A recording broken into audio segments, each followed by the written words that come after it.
Kaagad ko po natanggap yung 6,000 pesos sa aking GCash. Actually, third loan ko na because yung first loan ko was 5,000. Second loan ko was 5,500. Third loan ko is 6,500. Pero yung tinake ko is 6,000 because I'm planning to compare this with another loan app. For today's video, pag-usapan natin yung loan platform na legit, I mean, SEC registered, na download sa Google Play Store or sa iOS.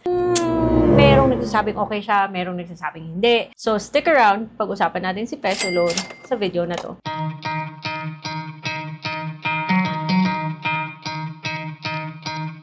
Hello everyone! Welcome back to my channel. It's me, Atred, the original Utang Queen. Charot! My video is not sponsored. It's based on my personal experience. So, third loan ko na sa loan app na to. And if you want to see the step-by-step process sa pag-apply sa loan app na to, you can check my old videos because I'm just gonna talk about the interest here and ano yung mai-expect nyo sa kay Peso Loan. Well, legit. Registered po sa SEC and so far, wala pa naman akong na-encounter na problem dito. Yeah, it's undeniable na mataas yung kanyang interest. On the other hand, kung marunong ka lang naman mag-budget or marunong ka lang naman mag-manage ng expenses mo or ng utang mo, siguro okay na rin siyang option kung wala ka na talagang matakbuhan. Guys, this video is not sponsored. I just talk about loan apps in this channel because from time to time, kailangan naman talaga natin ng mautangan, di ba? At mabuti nang alam na natin yung expectation sa loan app na to. So far, sa ilang months kong paggamit ng loan app na to, yung nagustuhan ko is buo po siyang matatanggap. Kahit na nasa 0.2% per day siya. Again, kung gusto mo yung step-by-step process kung paano umutang sa online loan platform na to, puntahan nyo na lang yung video na to. Nag-reloan ako syempre para malaman ko kung maa-approve pa ba. So far, na-approve pa rin. But bago ako makapag-reloan, syempre, magbabayad ka muna ng existing loan mo. And ako sinunod ko na lang yung schedule, guys, para wala nang masyadong problema. Few days before my due date, nag-text kasi siya na meron daw akong coupon na 45 pesos. Para siyang discount sa babayaran mo. So, nag-login ako, guys. Mayroon siyang reminder na mag-ingat daw sa scam. You can also go to pesoloan.net kung gusto mo yung payment details and instructions. Kasi wag kang basta-basta kung saan-saan na lang nagbabayad ng loan mo. Mababas yung aking unpaid amount, which is my last installment, by the way. Click mo lang yung repay now at lalabas lang doon na tinanggal nyo yung 45 pesos. Yan yung instructions sa paano magbayad. So, i-click mo lang yung repay with coupon. Lumabas ulit yung paano niya na-deduct. Babayaran na lang daw is like this. So, pag-click mo ng repay, lalabas po yung instruction. So, hanapin po yung reference number at magbayad po through Dragon Loans na makikita mo sa bills payment either sa GCash or sa Maya. Dragon Loans po kasi yun yung nakalagay doon. Tanggap niya agad. Increase pa rin yung loan niya. So far, yung sa akin, sinunod ko lang talaga yung schedule ko. Nag-advance ako ng payment but only nung lumabas na yung payment coupon. Wala lang. I just want to follow my schedule para iwas na lang reject, ano. Kinik ko yung apply now, pwede mong ma-move yung slider para ma-change yung amount. So, andyan, lumalabas yung kanyang tutorial. You can skip that.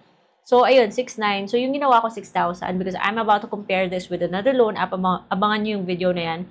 And napaka-flexible nyo, guys, kasi pwede kong pumili ng 4 terms or 3 terms. Pwede, ganon. At, i-click mo lang yung arrow dyan para makita mo yung details. Say, for example, dun ka sa 30 days na term and every 14 days kang magbabayad, you end up paying interest of 1,920.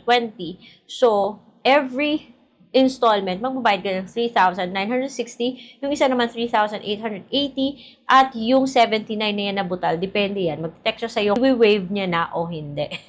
Or whatever. Kung doon ka sa 3 payments and every 30 days ka magbabayad, may ano dyan, may details naman. Take note mo na lang talaga yung interest na dinidisclose nyo. So, very transparent naman siya. Mahal lang yung interest niya, pero very transparent naman siya, na hindi naman siya basta-basta magsisend lang ng amount sa'yo, pero papakita niya talaga kung ano yung ma-i-expect mong babayaran pagdating ng every due date mo. So, nasa inyo na lang po dyan kung pipiliin mo yung 4 terms or yung 3 terms, at kung every 7 days ka magbabayad, 14 days ka magbabayad, or every 30 days ka magbabayad. So, piliin mabuti kasi nasa 0.2% per day kasi 0.24% per day. So, mahal siya.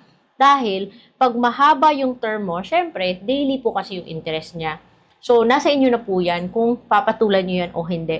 So, para sa akin, para sa akin, yung pinaka-the best niyang term is yung may pinaka-mababang interest. Pero nasa inyo yan kasi ipa-factor in nyo rin kung kailan kayo magsisweldo, kailan nyo ito mababayaran. So, nasa inyo po yan. Pag iti-take mo yung loan, then magpapa-facial verification po siya.